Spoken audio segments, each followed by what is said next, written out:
Good morning, folks. Just moving the cows here in the morning, getting the day started.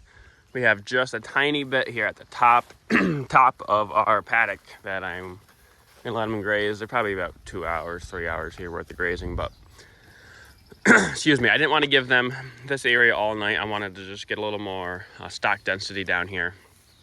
Because as you can see, it might be hard to see, but there's still a lot of stems standing. So when you give them that high at the nightly move, it's hard for they don't trample down as much.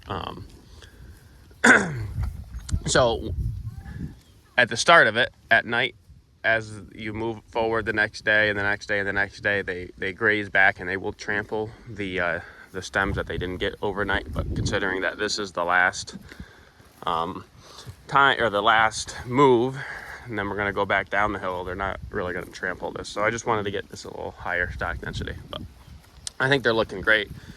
Very shiny. We got a lot of happy lines on them. Nobody's been bellering. What?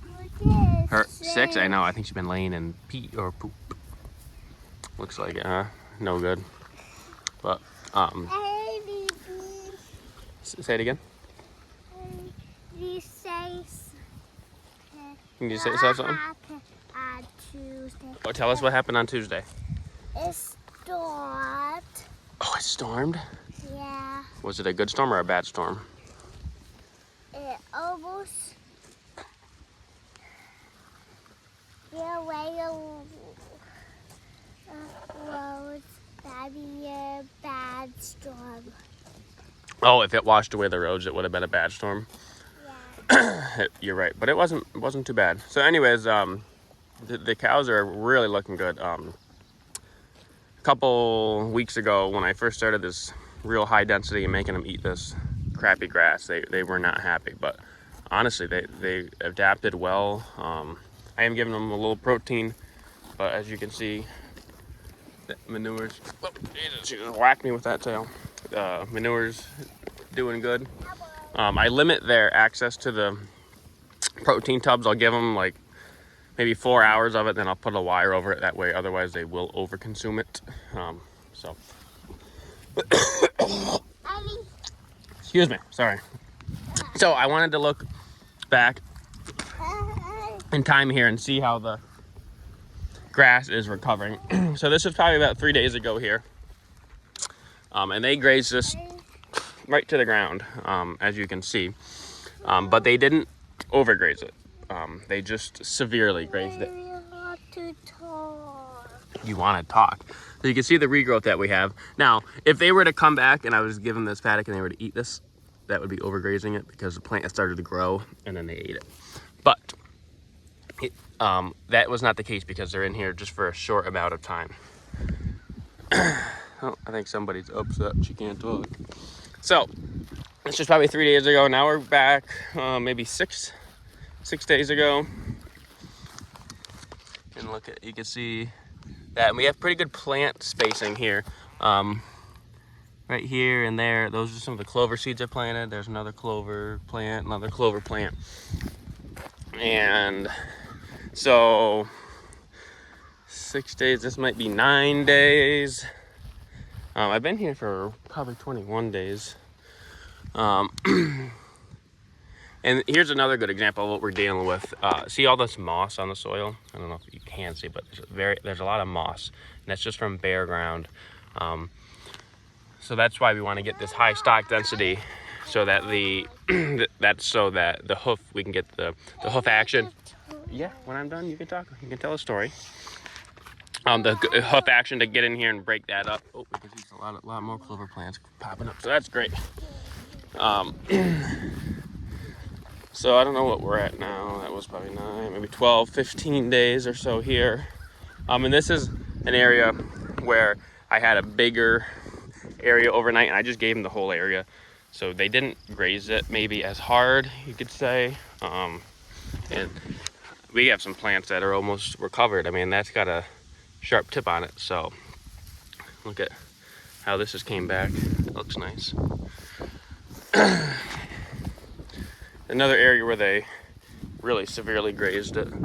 But the plant spacing is really good. And this is what This is what I want. I mean, you can see how close together all these plants are. We got little clover plants shooting up everywhere.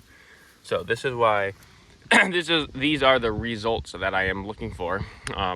And in order to get this, you need to graze in a high stock density. If I was to just here's a field I bush hogged earlier this year. Oh, third week of May maybe. And it's one of the poorer fields. There's really just not much there. There's probably a third of the forage that is over there, so I wouldn't be able to get them in a high density and graze it, or I would have to move them every half an hour instead of every 4 hours, which I just can't do. And then this is the start of the first paddock that I did, the end of the first paddock. They started at the bottom, but and it's just another area where I didn't give them a tight area, so they left a lot of residual. But as you can see, the grass that is here. So I'm very happy with the results so far, and you got to do this across the whole farm. Excited to see how much clover pops up in the future. I mean, there's clover plants everywhere. I have noticed though, where I started seeding down the clover, I had a ton of germination, but it's hard now to find some of the plants, and either it's from the competition of the grass, or every morning or anytime I come out, I always see turkeys out there. I don't know if the turkeys are going along and eating these little seedlings, because I know that they do like stuff like that. So, all right, I'm down here at the bottom of their paddock, the start of the next one. So they're all the way at the top. This is what it ends up looking like. They do spend a lot of time down here because of the shade, and their water is just on the other side of this hedgerow. But I wanted to just show what animal impact looks like and can do. So before, I already grazed this because I had a fence that went right here where you can see that kind of real vegetative line, and that perimeter fence in this lower field here and the next field. So I grazed this way 25 days ago. So I just want to show, 1 minute. What? Oh, you're right. They do look like dark clouds.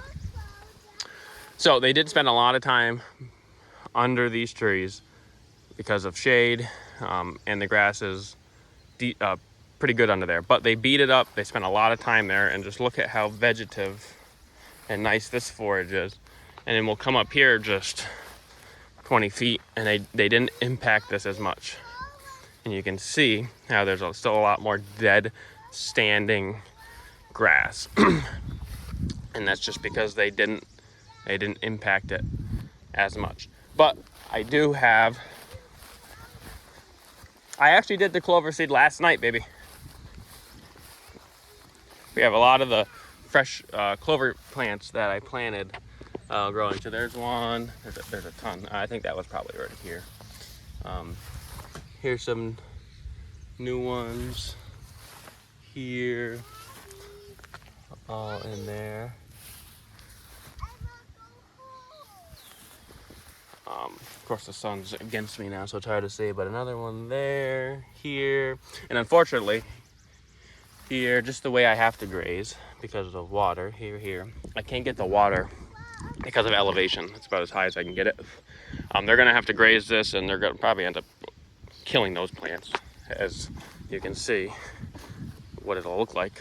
But that's kind of what it looks like before, and look at how it responded. So all it needs is a little bit of rest, and it will recover nicely.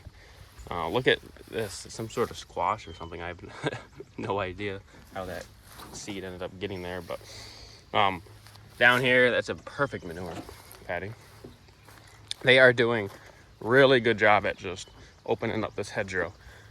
I wish I had some video. I mean, you couldn't, this whole hedgerow, every hedgerow you could not see through a couple years ago before I had the cows up here. They're really doing a really good job at just hammering these hedgerows, which makes it a lot easier for me to be able to clean it up, because you can walk through there. I mean, you literally could not see through these. So with that, I think this will be the end of the video. Oh, you're trapped. All right, I'm gonna turn off the video. Do you want to say goodbye? Say thank you everybody for watching. Wait, I need to tell a story. Oh, okay. It's a tiny little trees and arrive, and they got 3 wheels. Yeah, tire them each ways. The trains? You're talking about trains? No, Trees? yeah, Trees have wheels on them? no. These are the cars and car.